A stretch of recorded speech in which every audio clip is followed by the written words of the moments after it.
दोस्तों, तो आज मैं आप लोगों के सामने लेके आई हूँ MHI का क्वेश्चन पेपर। मतलब जो भी इग्नू से MA हिस्ट्री कर रहे हैं उनके लिए ये क्वेश्चन पेपर, जो कि MHI 105 कोड नंबर का क्वेश्चन पेपर है।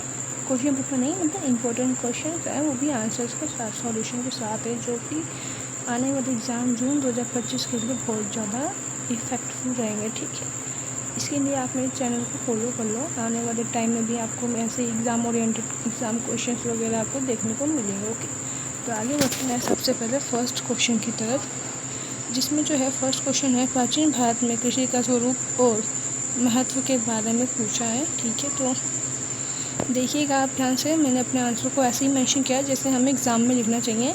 सबसे पहले हम अपने एग्ज़ाम में इंट्रोडक्शन लिखते हैं, है ना। एज अ मास्टर स्टूडेंट्स आपको पता होगा कि सबसे पहले हम अपने एग्ज़ाम में इंट्रोडक्शन लिखते हैं और सबसे लास्ट में निष्कर्ष, जिसे कि कंक्लूजन कहते हैं। और ये सारी चीज़ें लिखना ही एक पॉलिटिकल थ्योरी मास्टर्स के स्टूडेंट की पहचान है। ओके, तो सबसे पहले हम परिचय देते हैं। जो भी क्वेश्चन हमसे पूछता है उसके आगे जो भी हम आंसर लिखने वाले उसका शॉर्ट में एक ब्यौरा देते हैं कि प्राचीन भारत की अर्थव्यवस्था मुख्यतः कृषि पर आधारित थी। सबको पता है कि जो भी हमारा एंशियंट इंडिया है वो सारे जो भी है लगभग कृषि खेती पे आधारित थी।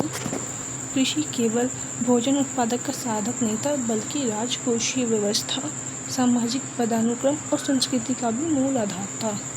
मतलब सिर्फ कृषि इसलिए नहीं की जाती थी कि सिर्फ भोजन उगा सके, इसलिए भी होता था क्योंकि कृषि से राजकोष हमेशा व्यवस्थित रहता था, भरा पूरा रहता था, और सामाजिक पदानुक्रम मतलब पीढ़ी दर पीढ़ी जो भी पीढ़ियाँ थी वो संस्कृति का आदर करते हुए आगे बढ़ रही थी। ओके, तो ये तो हमने इंट्रोडक्शन दिया छोटा सा।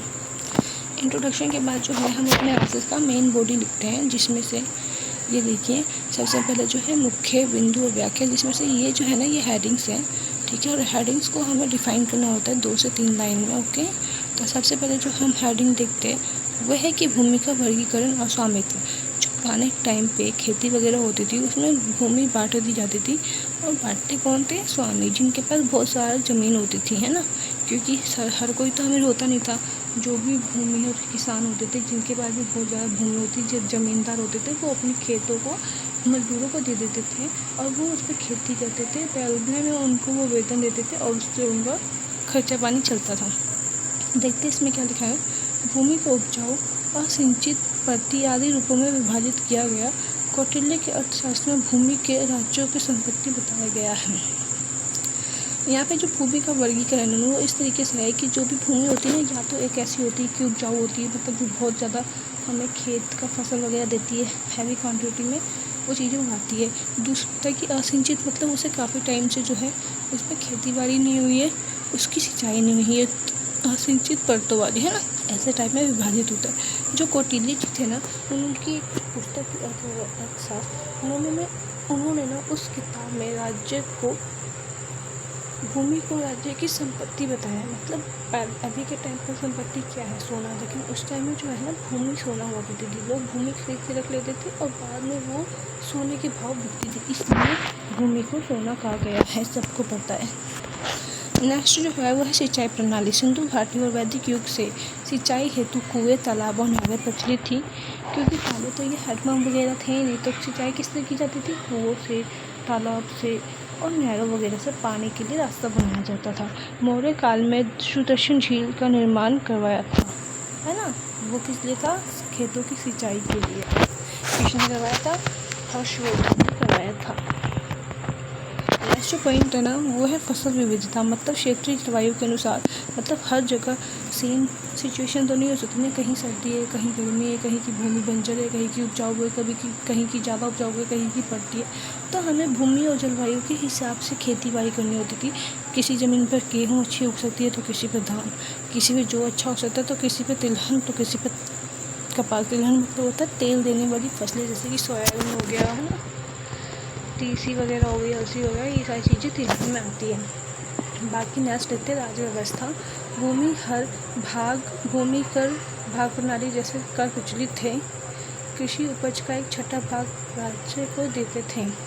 मतलब जो भी किसान वगैरह थे ना, वो अपनी जो भी खेती करते थे उसका 1/6 पार्ट जो है राज्य को देते थे, और ये एक तरीके से कर था, टैक्स था, क्योंकि टैक्स देना कंपल्सरी था। Okay, so let's move on next, आगे बढ़ते हैं।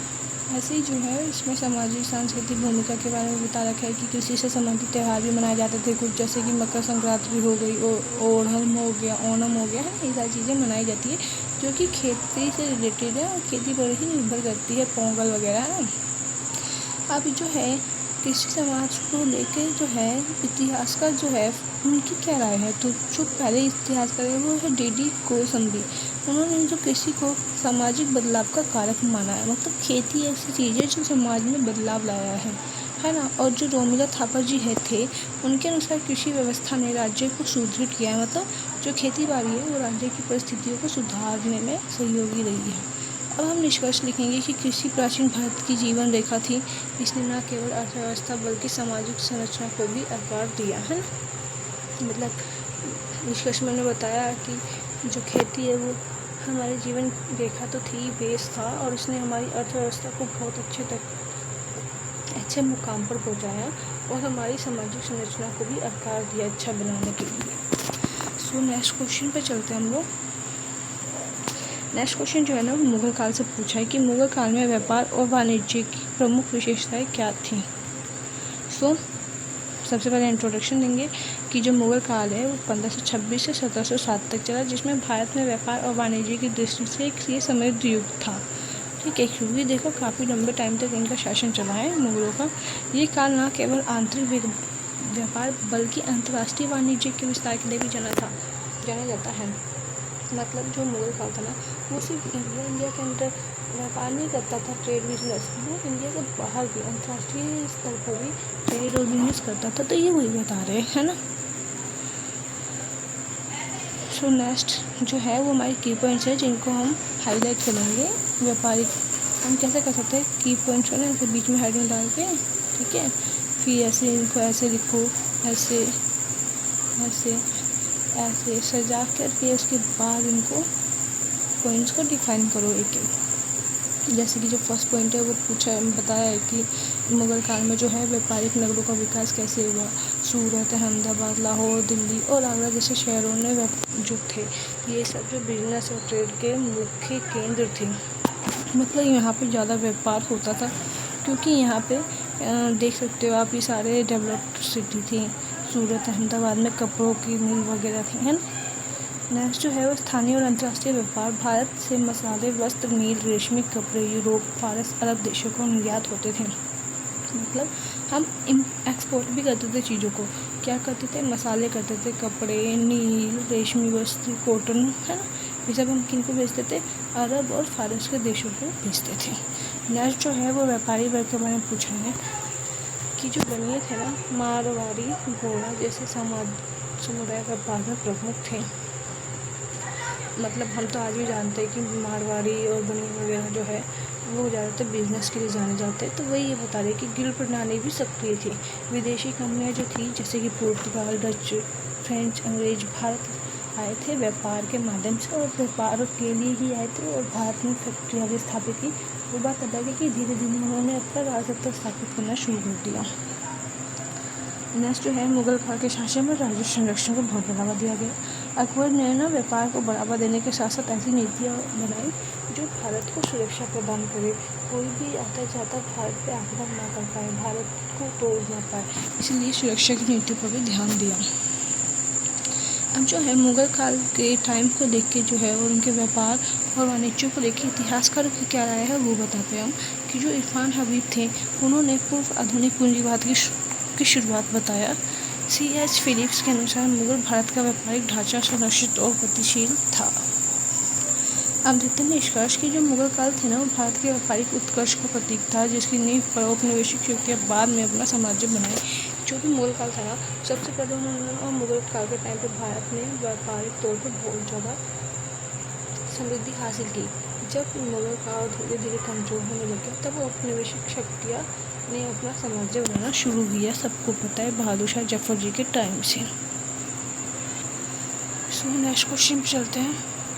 मैंने ना ऐसे टोटल 10 क्वेश्चन से 11 क्वेश्चन इम्पोर्टेंट हैं बनाए और आंसर्स भी बहुत अच्छे वे में लिखा है, उनके फुल डिस्क्राइब लिखा है। तो आप अगर आप इन सबको देख लोगे ना तो आपको बहुत ज़्यादा हेल्प हो जाएगी। ये देखो पूछा है कि जो औपनिवेशिक शासन काल के दौरान जो है वो भारतीय कृषि में क्या परिवर्तन आया। तो हम वही बताएंगे ना कि इंट्रोडक्शन देंगे कि औपनिवेशिक काल में जो भारतीय कृषि जो थे वो पूंजीवाद विश्व अर्थव्यवस्था को अधीन कर दिया, जिससे किसान निर्भरता में स्वतंत्रता की ओर बढ़ गए। मतलब वो जो अंग्रेज वगैरह थे उन्होंने किसानों की भूमि पे भी कब्जा कर लिया था, और वो खेती भी किसान जो है अपनी भूमि पर खेती अंग्रेजों की मर्जी से करते थे। जैसे कि बिहार में था 3 कठिया प्रणाली, सबको पता है ना। जो पॉइंट्स वगैरह अब हम वो हाईलाइट करेंगे कि जो स्थायी बंदोबस्त लागू किया कॉर्नवालिस ने, जिसमें 1993 में शुरू हुआ था, जिसमें ज़मींदारों को भूमि का मालिक बना दिया गया और इससे कृषकों का शोषण बढ़ा, क्योंकि ज़मींदार जो है वो कृषकों को बहुत कम वेतन दिया करते थे और काम उनसे बहुत ज़्यादा लिया करते थे। सेम जो है रैयतवाड़ी और महारवाड़ी व्यवस्था भी लागू करी गई कि जो रैयतवाड़ी थे ना उसमें किसान सीधे राज्य को कर देते थे, लेकिन बहुत ज़्यादा भारी कर होने के कारण कर्जे में डूबते जा रहे थे, क्योंकि राज्य को कर देना कंपल्सरी था और हैवी टैक्स था, तो उनको कर्जा देते देते हुए डूब रहे थे। नेक्स्ट जो था वो नकदी फसल प्रणाली थी। ये सारी जो चीज़ें ना वो औपनिवेशिक काल में कृषि में क्या परिवर्तन है वो बता रहे हैं हम। तो ये सारी चीज़ें लागू हुई थी। अफीम, नील, कपास जैसी फसलों पर जोर दिया गया, और जब इन सारी फसलों की खेती की जाती थी तो इन सब फसलों की खेती करने के बाद जो भूमि हो जाती थी, अगले 2 से 3 साल तक कुछ भी नहीं उगा सकते थे।